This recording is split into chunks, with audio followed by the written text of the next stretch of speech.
Is 10 o'clock. We will get this budget hearing started. This is for the Office of the Auditor. I'm Councilor Green, joined by Councilor Hogan, Councilor Monto, and Councilor Schultz, and Councilor Paniagua. Mr. Auditor, we'll turn it over to you. Give us an overview of your budget. Thank you. Good morning, everybody. First of all, before we get started, I want to acknowledge and thank the Budget Office for their help and assistance in putting together this huge budget that the Office of the Auditor has. But seriously, thank you very much for your help and support.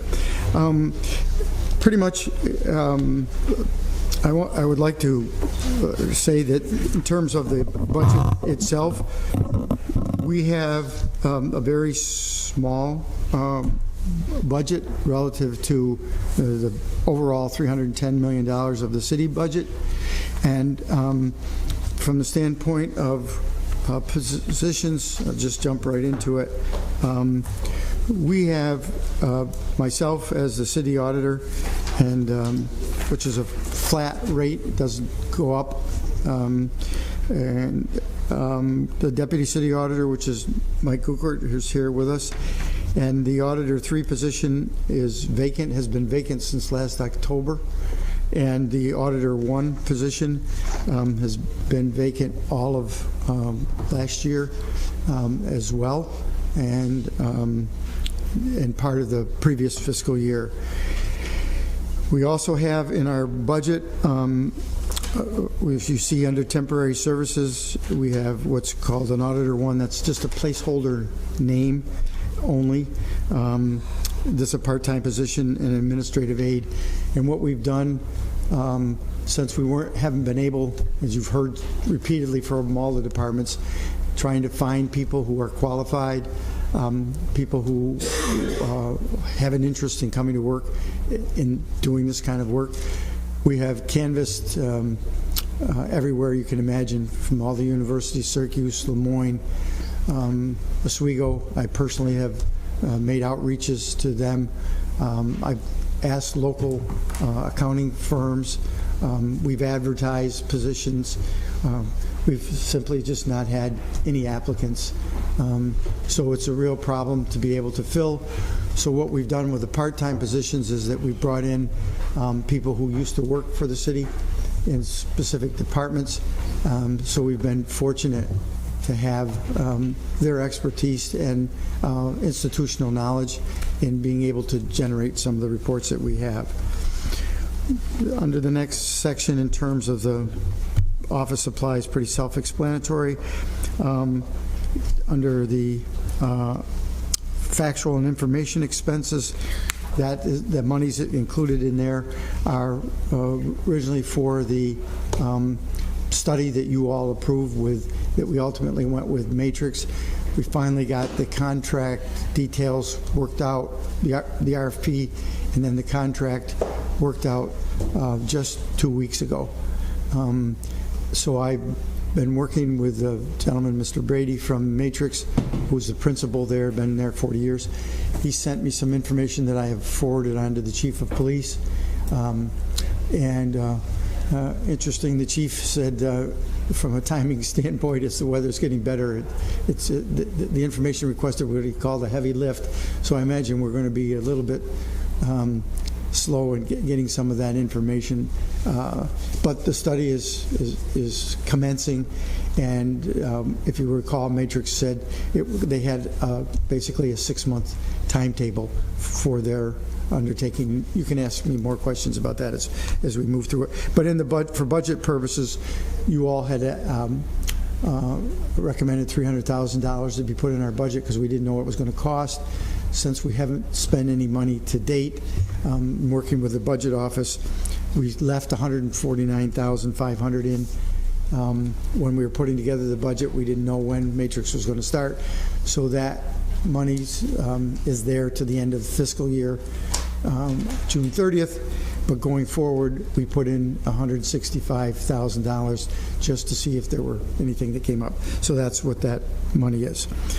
Under professional services, you see special projects, $5,000, and then projected finals, $110,000. What we did here was If you recall, I had come to the council a couple months ago in anticipation of looking to hire outside consultants to do a complete audit of the IT department, which includes digital services and everything associated with IT.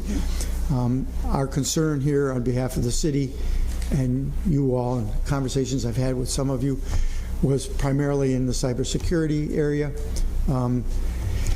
Subsequently, when I had a discussion with the administration, and they asked me to withdraw, so that because they had been putting together a overall plan for evaluation of the IT, digital services, everything computer related. They told me that they would have a report to report to me by March 18th. There were a couple weeks delay. I actually met with the mayor and Frank 2 days ago. They gave me some materials and discussed what it is that their plan is, and talked about how New York State has been involved, et cetera, et cetera. I have not had a chance to review those documents. I'm going to look through them, and then I'm going to talk with the outside consultants that I originally inquired with, to see if in terms of the full breadth of what we should be doing is contained in what the city has identified through the variety of consultants that they use. So I will have an update on that, I would think, within the next couple of weeks. But so the money that is there currently in $110,000 to the end of June is monies that we transferred. I transferred with Victor's help to put in here out of the salaries line to utilize if we still wanted to do something in the way of outside consultant services. If going forward we don't need to use that, obviously, in the fiscal year ends, we'll have $10,000 in the special projects. And 110, right? no, we have just $10,000. Oh. Because if it most likely what the city has identified in the aggregate, what the administration has identified in the aggregate of approach to what we need to do with the consultants that we hire, in addition to what the state has engaged the city and 4 other municipalities with. And going forward, there won't be any cost to the city for the cybersecurity component of all this. So it's I don't foresee that we'll need it. If we don't hire, aren't able to hire, and moving forward we need a consultant, we could probably use those monies. This is going under professional services. Outside legal counsel, that gives me an opportunity to thank all of you, to thank the Common Council for your support in voting on the charter change, and included in that charter change was the ability to hire outside counsel. It is abundantly clear to me the need for that opportunity to have the outside counsel and to have the subpoena powers based on my almost three and a half years of experience with the administration. But more importantly, this is not about me or us in the office now. This is about the future of the audit department. As you all know, the language of the audit department in the charter was drafted in 1960. And I say that because I'm sure you all will recall during the course of these budget hearings, you have heard from codes and planning, et cetera. Everything is moving to digital, and so access to hard copy documents is increasingly difficult. We're in the throes of an audit at this time, where we requested some information, and that's on the computer, and So we're having negotiations about how to resolve that in terms of providing access of public information and not compromising anybody's privacy and so on and so forth. So I've always maintained as a former counselor back in the mid-'80s and again in 2010 to 17, the idea that the council, the Citizens Review Board, and the Audit Department can be adequately represented by the Corporation Council is difficult because you can't serve two masters. So I appreciate and applaud and am grateful for your support for how we're going to move forward. The last thing in terms of training and development, pretty self-explanatory. That's our budget information.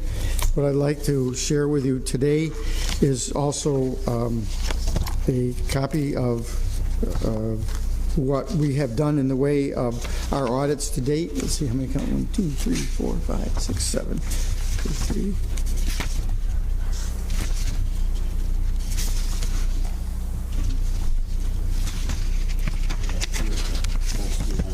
I know. Heckle and Jekyll over there. Yeah, please take one. Heckle and Jekyll. I'm old Brunator.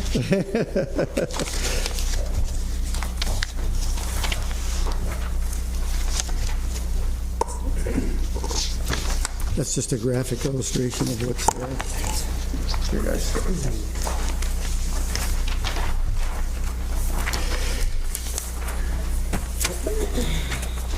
Give you a minute to look at it.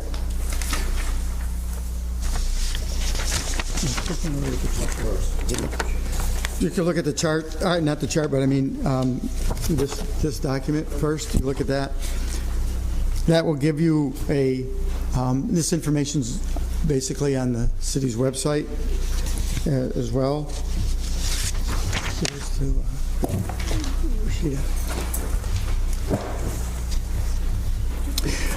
These are the audits that we have done since we've been in office, and it identifies the recommendations that have been implemented, as you can see, and in process.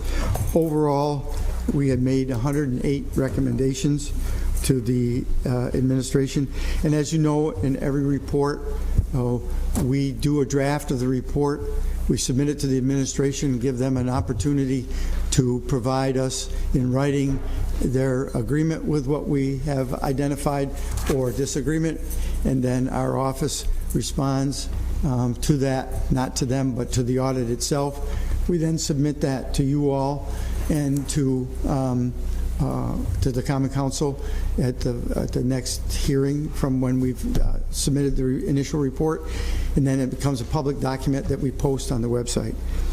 The other sheet here is just a graphic illustration of the recommendations implemented in process or not implemented. So the importance of this and why I bring this up to you is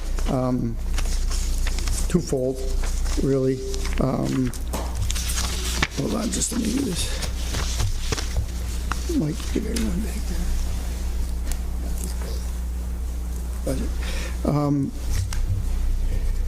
It takes a lot of work, as you can imagine, in trying to find this information and document it and provide the findings and specific recommendations. And it's important from my perspective as the auditor to let you all know this.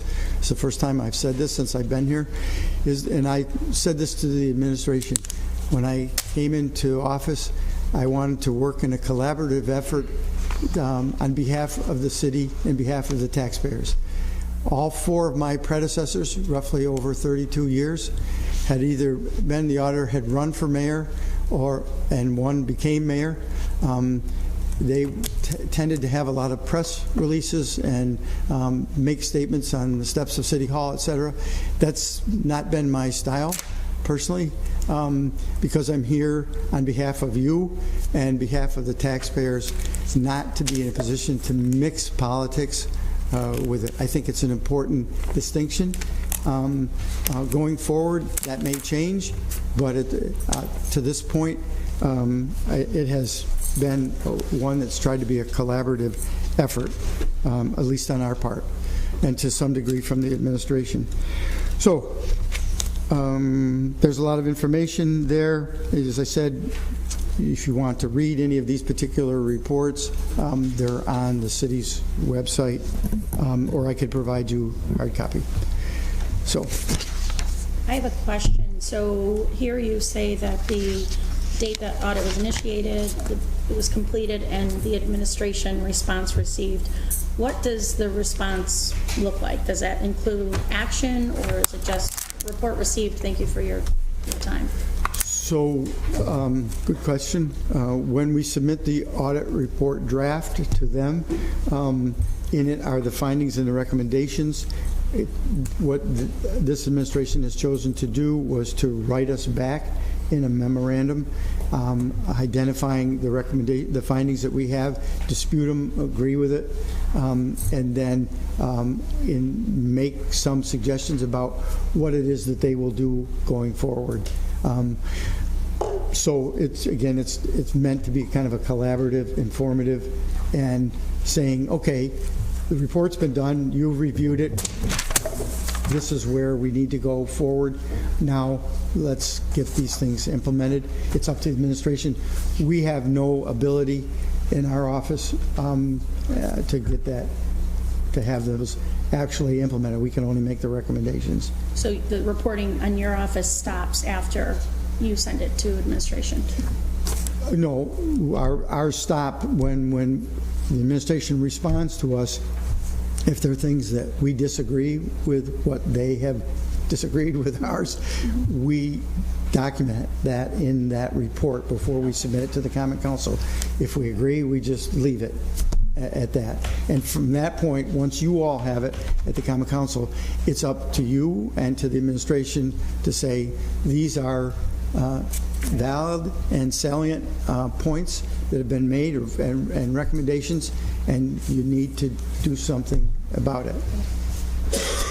Our job ends at that point. Thank you.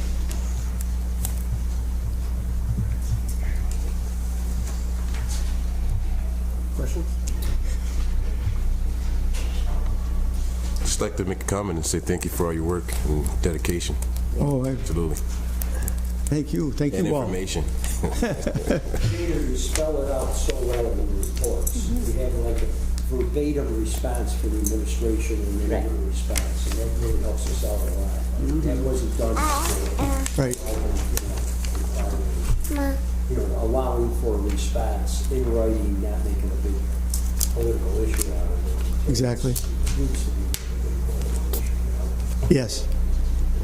Something different that you're so accessible makes it very easy to. Oh, I'm happy to be here.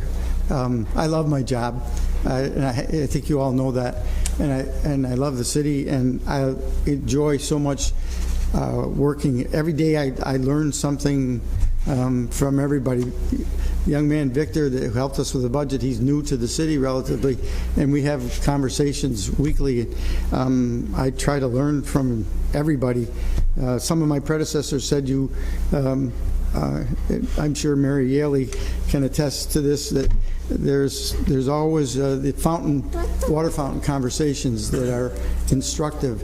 One of my real serious concerns, and I don't know how to articulate this or how to show it to people, but there's real institutional knowledge gap that is occurring. As I said, I'm older than everybody in this room, so I've been around here.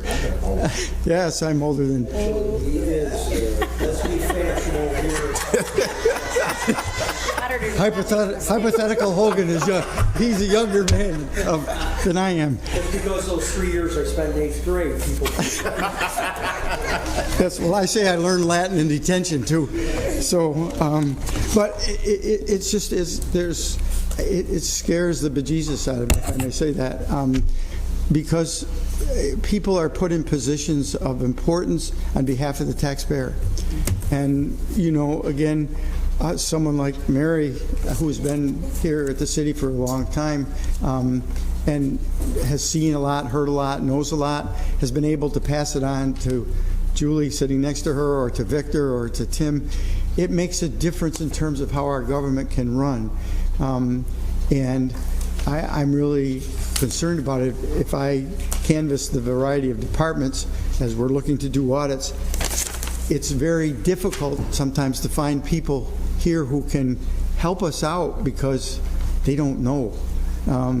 So somehow or other, and I haven't figured it out yet, we need to try to find a way to implement that wonderful and resourceful institutional knowledge. And I know people want to move forward, and it's a younger generation and all that. I don't mean to sound like an old man that I am, but the fact of the matter is that taxpayers count on us to have that knowledge, to have that working knowledge, and not be political about it, but be helpful to them. You know, so I don't want to sound preachy. I live with it every day. I think about it and thinking how we approach the job. And I'm grateful to Mike has been with me for 3 years, and I think he could probably tell you he's learned an awful lot being in the office, and maybe I've been able to educate him a little bit too. So, but you all are the center of it. You know, I ran years ago for counselor for one purpose, and that was to try to be a good ombudsman for the taxpayers who have busy lives and who are hurting out there. And the other day when Charles Anderson spoke on the steps of City Hall, he and I sat next to each other up here, and I tried to get him to run for mayor years ago. But just listening to his speech the other day, if you take time to read it, you'll see the benefit of that institutional knowledge. You'll see that benefit of the history. You all are leaders, and I count on you, and I know the taxpayers do. So as you go through these budget hearings, if there's anything that we can help you with, or at the end of the day when you're through these budget hearings, we stand ready to help you to try to answer any questions that you might have about how you want to proceed with the budget. Nader, so of the total recommendations, I'm doing some quick mental math here. Sure. Of the 108 total recommendations that you've issued to the administration, it looks like 80 of them have not been, no action has been taken out of for 80 of the 108. Can you give us, within the next couple of weeks, a quick one-pager of what those 108 were and what the 80 are that there's been no action on? Sure. Okay. Thank you. It'd be helpful. What we tried to do was we sent out a questionnaire to each of the departments that we had done these audits in, asking for what information that they have done and implementation that they've done. So we'll give you an update as soon as possible. But they say the recommendations are in process on this. Yeah. Politically correct. Yeah. Thank you for your honesty. I'm not a very politically correct guy, as most of you know. Yeah. So. Hypothetical Hogan. Good with the asphalt.